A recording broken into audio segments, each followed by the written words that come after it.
"This baby can't be ours," she said, and the room froze. The IV beeped once, then again, then silence, louder than the sound. My arms wrapped tighter around Luna, as if my skin alone could shield her from the poison just released into the room. Vivian wasn't looking at her son. She wasn't even looking at the newborn he helped bring into this world. No, her eyes were locked on me like I'd committed some unspoken crime.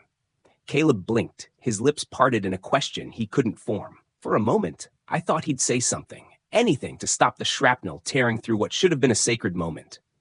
But all he did was look from his mother to me, then to Luna, like he was trying to calculate an equation that didn't exist.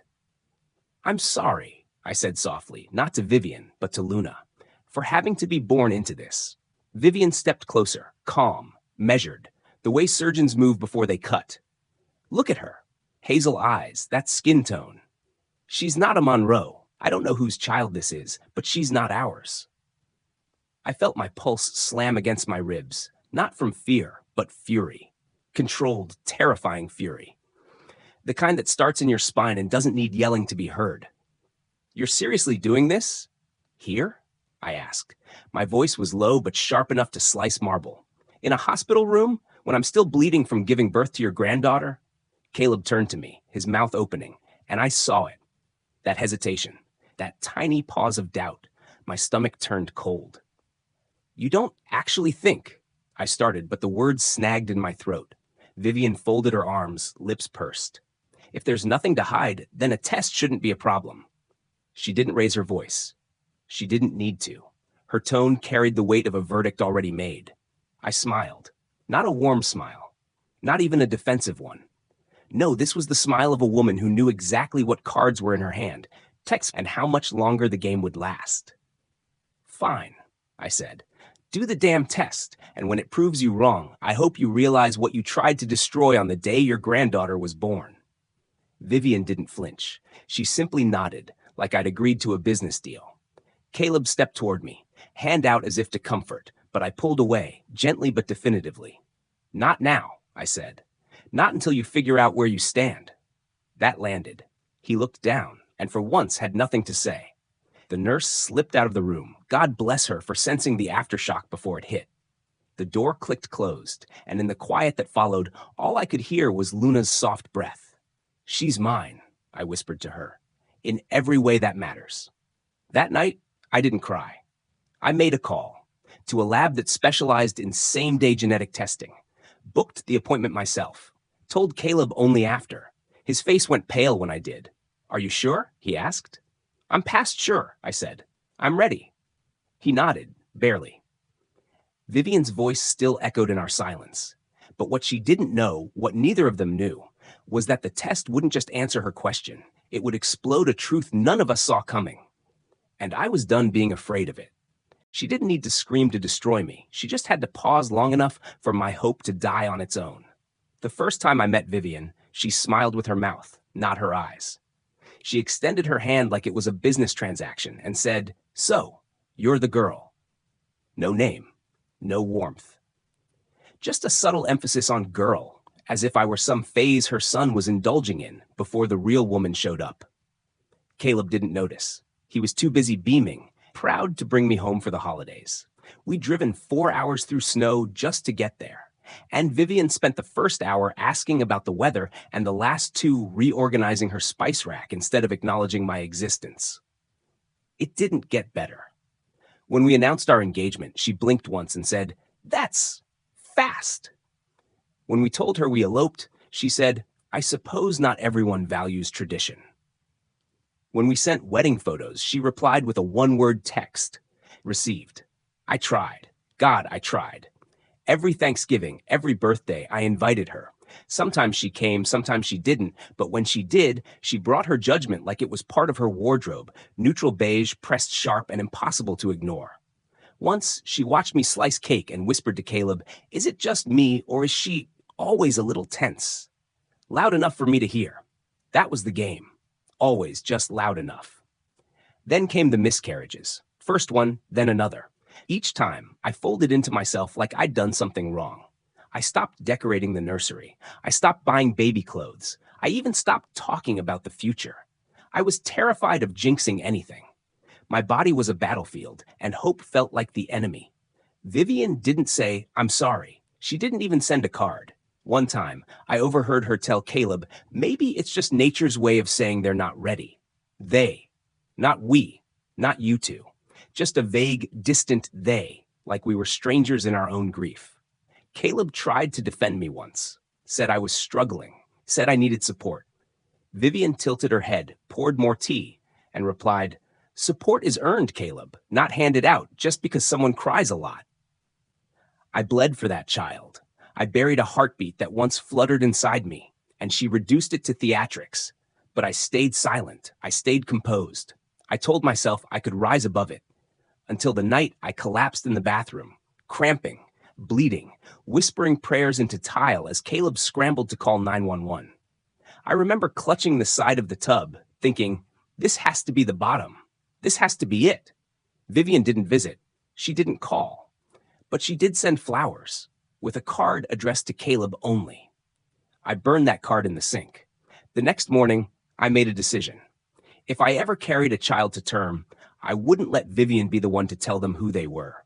Because silence, I'd learned, can cut deeper than any scream. And Vivian had no idea the truth waiting just around the corner. Truth with teeth. Look at her skin, her eyes. She's not one of us. Vivian's words didn't echo. They detonated. I had just survived 17 hours of labor, torn open in every way a woman can be, and there she stood, perfectly composed in her beige coat, judging my newborn daughter like she was a misplaced accessory in a family portrait. Luna, barely a day old, lay sleeping in my arms, unaware that her existence was being questioned like a counterfeit bill. Caleb froze mid-step, holding a cup of hospital apple juice like it was suddenly radioactive. He opened his mouth, closed it again. He looked at his mother, then at me, and I watched his silence pile up like snow, quiet, cold, heavy. She doesn't have Monroe features, Vivian went on, tilting her head with mock curiosity. Olive skin? Hazel eyes? Not a single trace of Caleb or me. Isn't that strange? Strange? No. What was strange was how a woman could walk into a hospital room and rip the soul from the air with a single sentence. I didn't flinch. I just stared at her, letting the quiet between us sharpen. "You're saying my daughter doesn't belong in this family," I said, each word steady like the click of a lock turning. Vivian shrugged, folding her arms. "I'm saying there's only one way to be sure. A paternity test. Of course, because nothing says welcome to the world like your grandmother demanding proof you exist." I looked at Caleb, not for permission, just for a lifeline.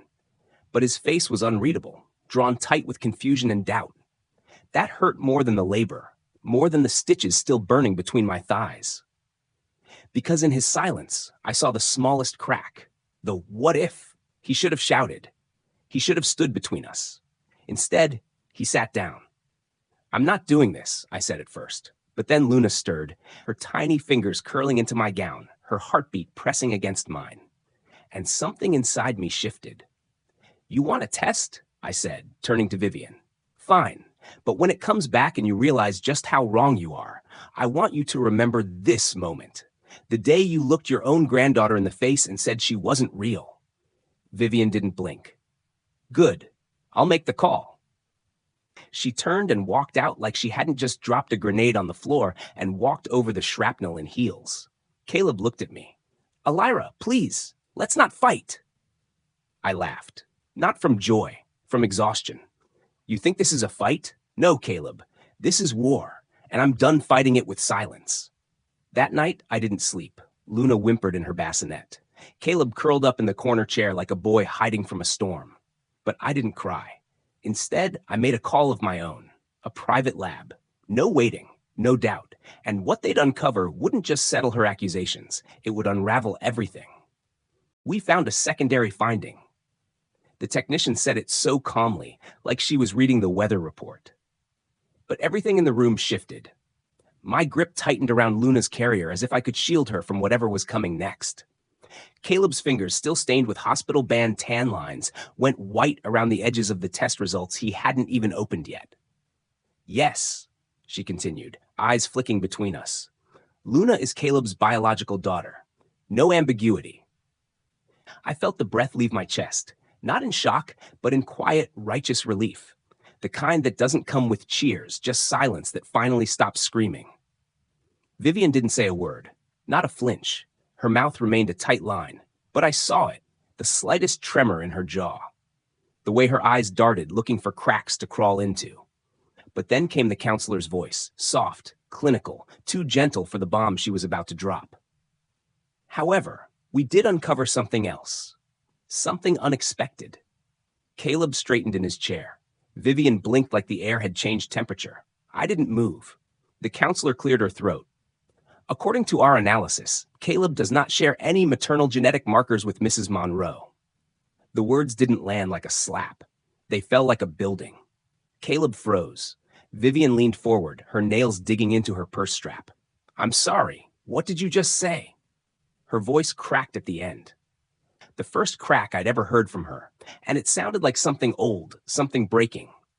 The technician gently repeated, There's no genetic match between you and Caleb. We ran the tests 3 times to confirm. The results are conclusive. Caleb turned to his mother. That's not possible. You're my mom. You raised me.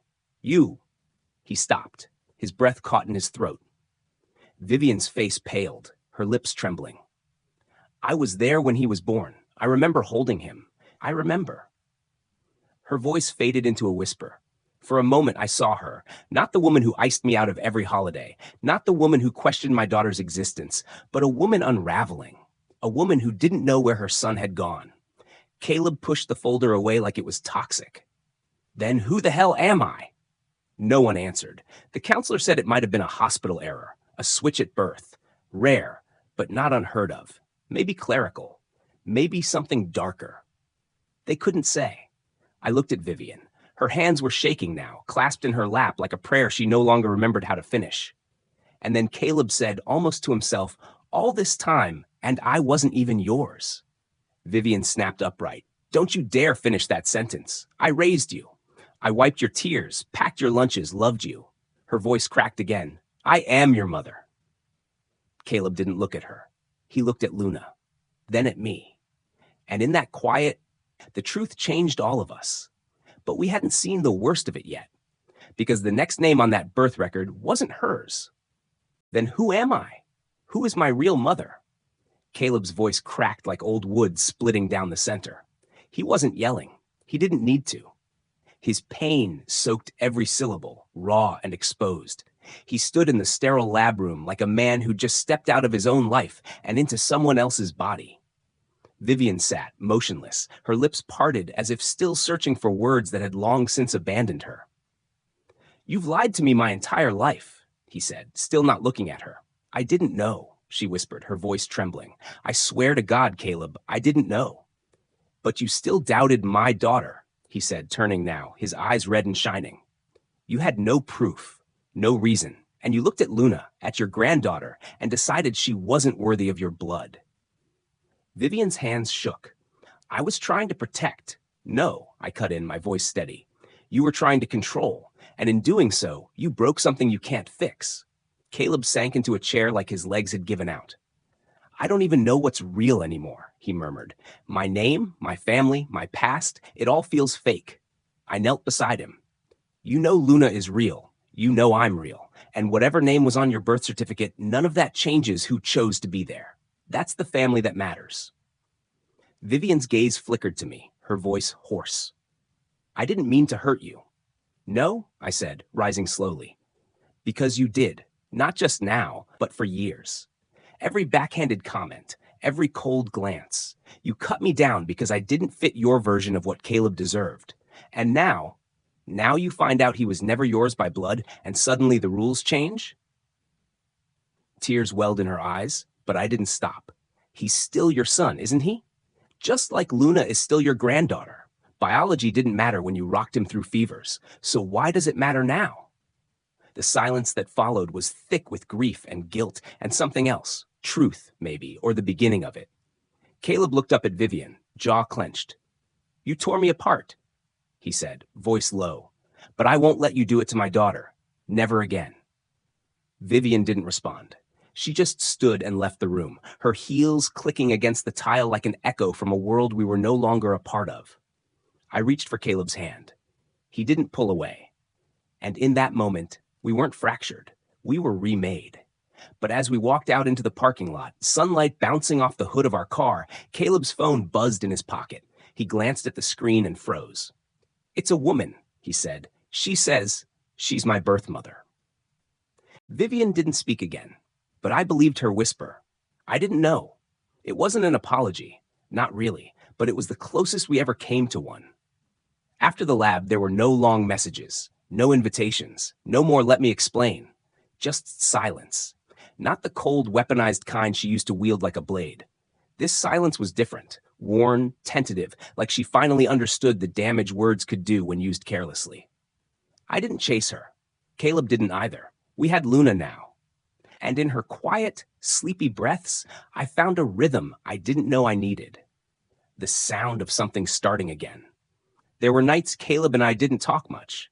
Just sat together in the nursery, watching Luna dream beneath the glow of her ocean wave nightlight. He'd hold her like he was afraid to blink, like she might vanish if he looked away too long. "I used to think blood made a family," he said once, "but I don't even know my own." I brushed a hand through his hair, felt the weight of that sentence settle in the space between us. "Maybe that's the point," I whispered. "We don't need to know where we came from to decide where we're going." He didn't answer, but he didn't need to. He just kissed the top of Luna's head and held her tighter. Vivian hasn't met her again. Maybe she never will.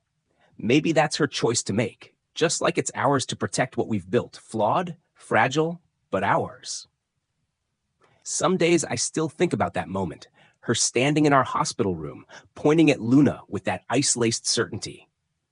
And I wonder how long she'd carried that kind of fear, the kind that mistakes control for love. I don't hate her, but I'm not waiting for her anymore either. Because in the end, the truth didn't break us. It remade us. Family isn't about DNA. It's about showing up when it counts. It's in the sleepless nights, the whispered lullabies, the silent forgiveness that no one sees. It's the people who fight for your place at the table when others push your chair away. And sometimes, it's the ones you never expect who hold your heart the strongest. If you've ever had to prove your worth to people who should have seen it from the start, if you've ever been doubted, erased, or made to feel like an outsider in your own story, just know you're not alone, and you never were. Tell me your story if you want to. I'm still listening. And if this felt a little like your truth, even just for a moment, maybe hit like. Maybe leave a comment. Maybe subscribe. Not because you have to, but because sometimes choosing to stay is its own kind of rebellion. And sometimes that's the beginning of family too.